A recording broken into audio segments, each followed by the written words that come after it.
Hello everyone, welcome back to our channel. ఈరోజు నేను ఒక మంచి రెసిపీతో మీ ముందుకైతే వచ్చేసానండి.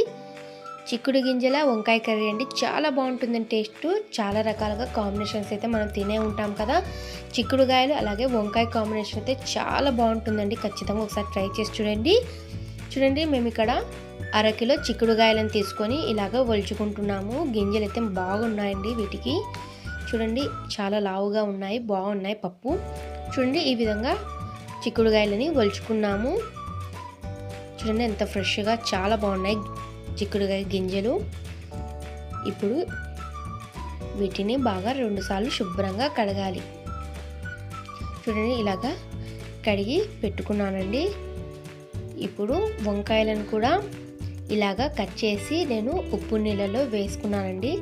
ఉప్పు నీళ్ళలో వేయడం వలన వంకాయ ఇప్పుడు కూరని ఎలా తయారు చేసుకోవాలో చూసేద్దాం రండి. ఫస్ట్ స్టవ్ వెలిగించుకొని కడాయి పెట్టుకొని అరకప్పు ఆయిల్ని వేసుకోవాలి. ఆయిల్ బాగా హీట్ అయిన తర్వాత ఇప్పుడు ఇందులోకి పోపు దినుసులని వేసుకోవాలి. ఆవాల జీలకర్ర చిటుపటలాడిన తర్వాత ఇందులోకి కట్ చేసి పెట్టుకున్న ఒక ఉల్లిపాయని ఇందులోకి వేసుకొని ఫ్రై చేసుకోవాలి. ఇప్పుడు ఇందులోకి కొద్దిగా కరివేపాకుని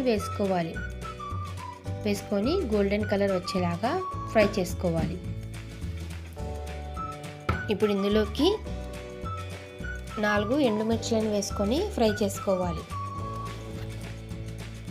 ఇప్పుడు ఇందులోకి 1 స్పూన్ అల్లం వెల్లుల్లి పేస్ట్ వేసుకొని పచ్చివాసన పోయేంత వరకు ఫ్రై చేసుకోవాలి.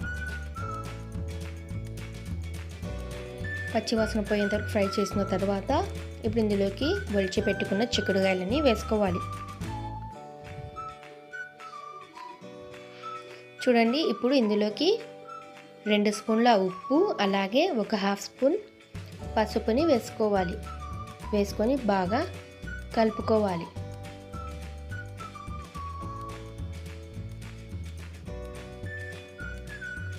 చూడండి, ఇలాగ కలుపుకున్న తర్వాత మూత పెట్టుకొని ఒక 5 నిమిషాల సేపు మగ్గనించుకోవాలి.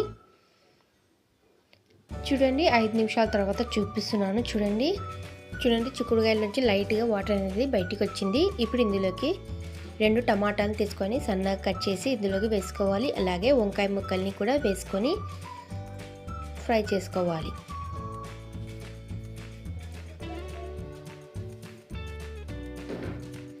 చూడండి, ఇలాగ కలుపుకున్నాక మూత పెట్టుకొని మరొక 5 నిమిషాల సేపు మగ్గించుకోవాలి. చూడండి, 5 నిమిషాల తర్వాత చూపిస్తున్నాను. వంకాయ అనేది కొద్దిగా మెత్తబడింది కదా. ఇప్పుడు మరోసారి బాగా కలుపుకోవాలి.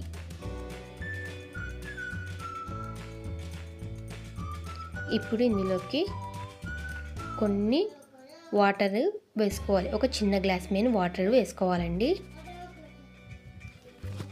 చూడండి, వాటర్ వేసుకున్న తర్వాత ఇందులోకి 2 స్పూన్ల కారం పొడిని వేసుకోవాలి. చూడండి, కారం పొడి వేసిన తర్వాత బాగా కలుపుకోవాలి.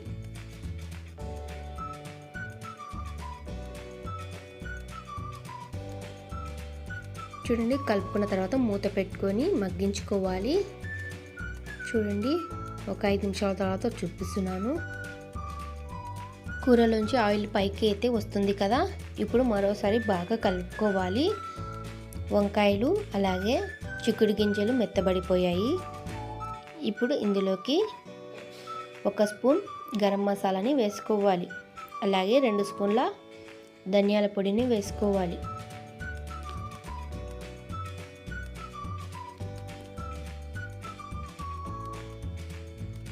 చూడండి, వేసుకున్న తర్వాత బాగా కలుపుకోవాలి.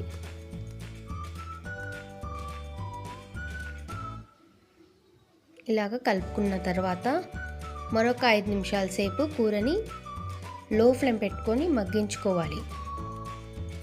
చాలా సింపుల్ ఉండే కర్రీ అండి. టేస్ట్ మాత్రం చాలా బాగుంటుంది. చూడండి, 5 నిమిషాల తర్వాత చూపిస్తున్నాను. చూడండి ఎంత కలర్ఫుల్గా ఉందో. మనకు కూర అనేది రెడీ అయిపోయింది. ఇప్పుడు మూత పెట్టుకొని స్టవ్ ఆఫ్ చేసేసుకోవడమే. చపాతీలో కానీ రైస్లో కానివ్వండి, జొన్న రొట్టెలో కానివ్వండి, చాలా బాగుంటుందండి టేస్ట్. చిక్కుడుకాయలు తెచ్చినప్పుడు ఈ కాంబినేషన్లో ఒకసారి కర్రీ వండి చూడండి, చాలా రుచిగా ఉంటుంది. ఖచ్చితంగా ట్రై చేసి చూడండి. ఇప్పుడు స్టవ్ ఆఫ్ చేసేసుకోవడమే. కూర అయితే రెడీ అయిపోయింది. మీకు ఈ వీడియో నచ్చినట్టయితే మన ఛానల్ని లైక్ చేయండి, షేర్ చేయండి, అలాగే సబ్స్క్రైబ్ కూడా చేసుకోండి. మరికొన్ని వీడియోస్ చూడడానికి మన ఛానల్ని ఫాలో కండి. Thank you for watching.